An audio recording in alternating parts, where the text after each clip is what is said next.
AfterBuzz TV, starting place to the likes of WWE female superstars Kathy Kelly, Sonya Deville, and Zelina Vega proudly presents Women's Wrestling Weekly, the world's first podcast and YouTube series dedicated exclusively to women's wrestling, featuring all the latest news as well as interviews with top superstars in the industry. And now, AfterBuzz TV's own gorgeous lady of wrestling, TK Trinidad. Bonjour, you're watching Women's Wrestling Weekly, the #1 women's wrestling show on the planet. My name is TK Trinidad, aka the Canadian Assassin, and look what we have in here. Yeah, I mean, in studio, you know what I mean? In studio. Well, actually, you know what, I'm lying. I can't even rag on you. So, Evan definitely covered me last week. I had too much stuff to do, and I was like, Evan, shaking, baby. I need a favor. He did it, so he stopped crying. Last week, he stopped crying. This week, he's tough, in. Man. Evan T. Mack, aka Coco Cena, aka America's Chocolate Sweetheart, aka King of the Stretchies, aka Barry Mack's son, aka Heidi Mack's husband.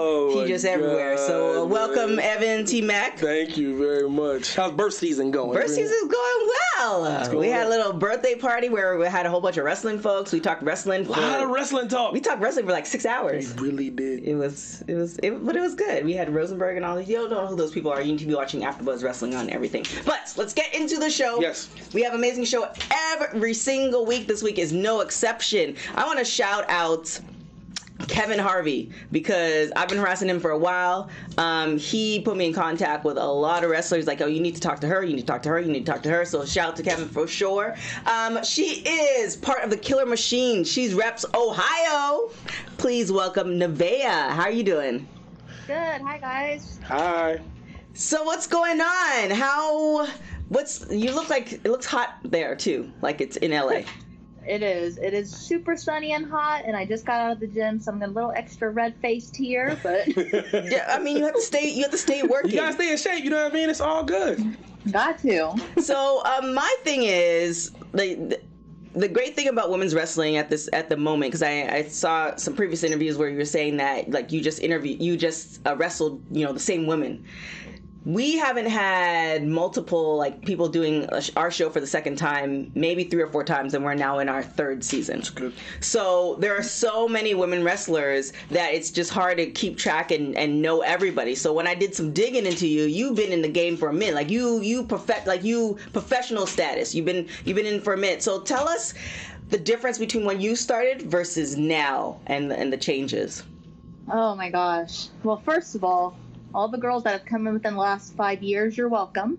But I have been doing this for about 14 and a half years. And when I first came in, it was more about appearance than it was about wrestling ability. Mm-hmm. So we had so much that we had to prove, especially being a female. I was a very young, fit, blonde female. So I wasn't taken as serious as I had hoped to be. And so I had to physically prove that I could get in there and wrestle with the best of them. Mm-hmm. Nowadays women are given more of an opportunity. They all different looks, shapes, sizes. You get to come in and be just a wrestler, and it's not that, oh, she's here because of how she looks. It's no, she's here because she's great in the ring at what she does. Right. So that is a huge difference, and it's right now it's that empowering women feeling that we all have that's been around for 10 plus years. Now, is it also a combination of, because there's so many more female wrestlers, you still get some of those female wrestlers that do it for more the glitz and glamour versus the love of wrestling? Like, can you sniff those women out, or those wrestlers out? Because it's both men and women. Oh yeah, you absolutely can. You can tell who has a passion for it and who treats it like a hobby. It's definitely something I've learned over the years. So, do those people last typically, or do they eventually get weeded out, or do you see them kind of like hanging on for their social media following and stuff like that, or do they eventually just fall by the wayside? I guess it kind of goes both ways. There are some people who've been around for quite some time that, for lack of a better word, kind of still doesn't have a clue, still kind of treats it as a hobby. And there's some of those who have been in and out the door very quickly to where you almost forget their name. Oh, damn. I mean, it goes both ways. There's girls that I have wrestled, and I honestly don't ever recall even wrestling them until someone brings it up to me, and I'm like, oh, yeah, okay, she was around for a cup of coffee, is how I like to describe it. Cup of Joe. Forgettable. Now, I've kind of noticed there's a certain type of wrestler that comes out of Ohio. It's true. So I'm from Canada, so just to preface that, if you guys are joining us for the first time, I don't know why, but just in case you joined for the first time, I've noticed that the Ohio wrestler, they have just a certain type of something. Yeah. Could you describe what the Ohio wrestler is? Yeah. I think an Ohio wrestler, and not just Ohio, but really Midwest, we're a little more diverse because of our area. We get to travel more Southern and Eastern. So we kind of get like the different styles of like the East Coast and the South, where as far as when you go to the East Coast, is that East Coast style. When you go to the West Coast, it's the West Coast style. We just kind of have a mix of all of it. And the Midwest style is definitely more trained for the old school style. So you really, really have to learn how to wrestle, and you can't come in and just hit a cool move and be done. It also seems that you guys talk like a lot of smack in a good way. Like it's almost. Oh, we all have attitudes. Absolutely. It's almost like from birth. This is how we are rolling. Like, come and test me type thing. Do y'all develop that because it's like cold in wintertime? Do y'all like develop like a bitter like disposition? Is it because of like the Great Lakes or something? What's going on? Well, I think for the women, honestly, because most of the women out of Ohio and the Midwest area have all been around for 10 plus years. So we're carrying that. Women have proven themselves, that we're still in that we have to prove ourselves that we're just one of the best and we're ready to go at all times. Now, you started with WOW, so you're Hazard. So how did that come about? My tag team partner, Jessica Havoc, we are the ones who are part of the Killer Death Machines. Mm-hmm. She did last season with WOW, and they were looking to do a tag tournament, and she wrestles under the name of Havoc there. And they were like, we're going to do a tag tournament. And she, along with Tessa Blanchard, said, well, we have the perfect girl to bring in. And it all just happened that fast and that great. Nice. So what was your experience? It's actually been one of the best experiences I've had in wrestling. I feel like WOW is a place where I really get to be me, and they really do focus hardcore on the women. Mm-hmm. Like, it's nothing more than everyone has so much passion for women's wrestling there. Yeah, I went to, not this past taping, but the one last September, and it was just an amazing experience to see so many different women from different sizes and shape, but also great wrestlers. So it's like, it doesn't matter if you're a woman, they have the talent, great storylines. So just FYI, you guys are filming in September again, I think the third taping. So you'll be out for that as well, right? Yes, and then right now they're replaying season 1, and then season 2 will actually air in September, which will be the season I'm part of. Nice. To start with. So is there anything, because I'm familiar with WOW, I don't want to get anybody in trouble, but is there anything that you are hoping as far as storyline wise, or something that you want to see in the next taping, or something that people could look forward to? I personally want to see the tag titles around my waist. I am extremely passionate about tag wrestling, so right now I just want all the tag titles everywhere. She's like, give me the smoke. I want it. Give me all of them. So now you, like we said, you've been around for a minute. You've established yourself. Is there any place that you want to go that you haven't gone yet, as far as promotion wise? I don't have like a specific place set in mind, but my goal is always to hit at least 5 new promotions a year. That's great. So I mean, obviously going bigger and being contracted is, what I hope to do. Right. But I just like to debut at new places, just places I've never been, especially new states I've never been. Now, so for me, going to California, LA for WOW was the first time I'd been to California, and that was a huge goal of mine. So I knocked it out of the park with that one. Oh, nice. And now, any other places you want to travel as far as worldwide? Yes, I would love to get over to the UK. I've had a few setbacks with that as far as like knee surgery, and I do have a 3-year-old daughter, so I actually had a UK tour lined up when I found out I was pregnant. So all that got canceled, and so I'm kind of ready to get back on that track. Yeah, because you're a mom of 2, right? I am. Mom of 2, professional wrestler. So you sew your own gear? I do. Damn. I also have a guy that helps me, so I don't do all of my own gear. The stuff that's really busy and extra flashy, I can't take credit for that. He's way better than me. But you still sewing though. And your child's 3? It's crazy, man. They walk all over the place. That's not an easy feat. Now, what else do you want to, as far as women's wrestling? So we started at a certain point where, you know, they're concentrating more on looks versus talent. Now we're getting to a place where it's more talent, and, you know, I think every woman's beautiful, so we could care less about the looks. But where do you hope to see women's wrestling? I hope to see the negative connotation of being called a woman wrestler to go away. Like a lot of people do take offense. Oh, she's a women's wrestler. I don't take offense because I'm a woman. And to me, I'm a woman. And to me, being called a woman wrestler, it empowers me. It makes me proud to be called that, because I don't look at it as women's wrestling being any less than men's wrestling or any other type of wrestling. Right. So I'm kind of with everyone else as far as, like, I want it to all be equal, but I also want it to just be such a solid thing for women to be in the ring, and it to be women are booked solely because they are just so good. I want it to go away with, oh, there's limited number of women, because that's not the case anymore. There's women everywhere. Yeah, so I just want it to be every woman that appears is just so solid at what they do. Yeah, that's definitely gonna be. It's something where it's just like, oh, you just so happen to be a woman, but you're like a great wrestler. Yeah, you're still doing your thing. You know what I mean? And I don't think it's a problem to emphasize that you are like a woman wrestler. You know, that's what you are. You know what I mean? But let's not get to the point where that means you're lesser than the men wrestler. You're just a woman wrestler that's on equal footing with the man wrestler. See? And that's exactly how I've always looked at it. I've never looked at it as being less of an athlete, less of anything. Just simply, that's my gender, so that's what I'm called. I've never thought of it as anything more. Now, you are also married to a wrestler. I am. This is like a lot of wrestling couples. Like we have Melissa. She married Brian last week, I think it was.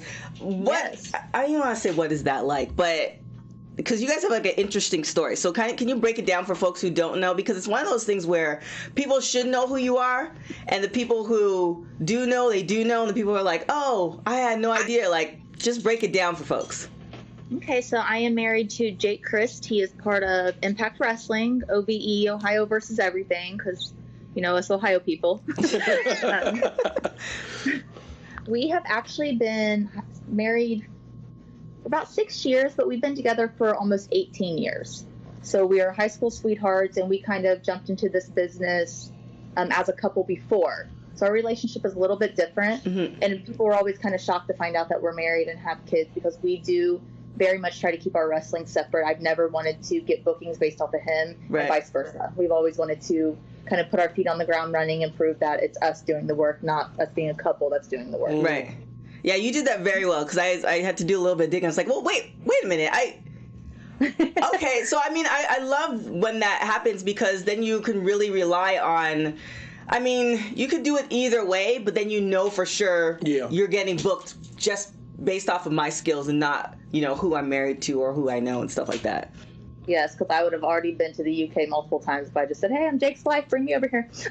Would you be opposed to that if someone booked it properly or booked the storyline properly? I wouldn't be opposed to it, especially now at this point in our careers, because I have done so much, and I do have a lot of experience for the amount of years that I've been in. So at this point, I felt like if that's how I got booked, I would still be able to step in and prove that it really was all me. Oh, yeah. It was my talent. It may have been like his name or someone else's name who kind of got my foot in the door, but at the end of the day, it'll be my talent that keeps me there and gets me there. Mm-hmm. Yeah.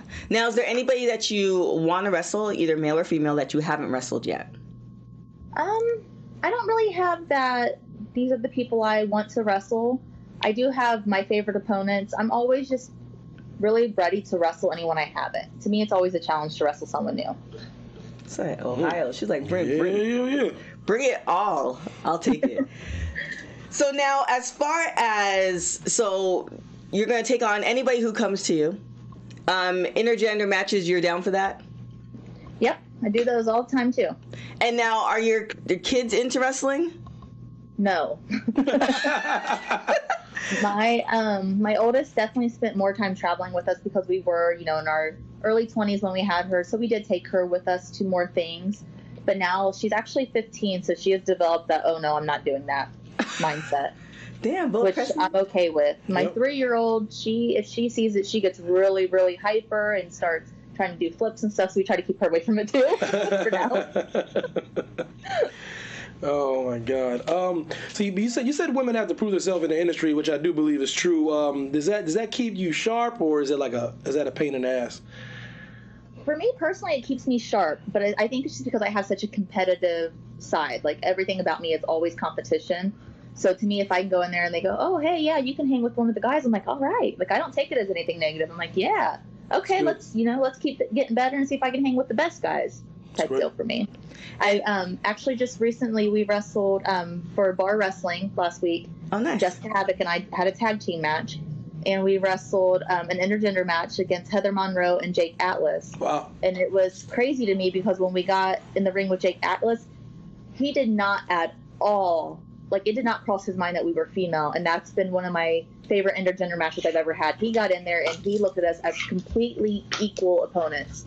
And to me, that was a match I walked out of going, wow, I haven't had my butt kicked like that in a long time. Yeah. And it was amazing, though. Like, it really made me feel like it was just four of the exact equal opponents in the ring. It's awesome. Yeah, bar wrestling, I need to go. Yeah, but, me too. like, their matches are just so, I wish. Yeah, the bookings are crazy. Yeah, the bookings are amazing. I wish Their crowd is like no other.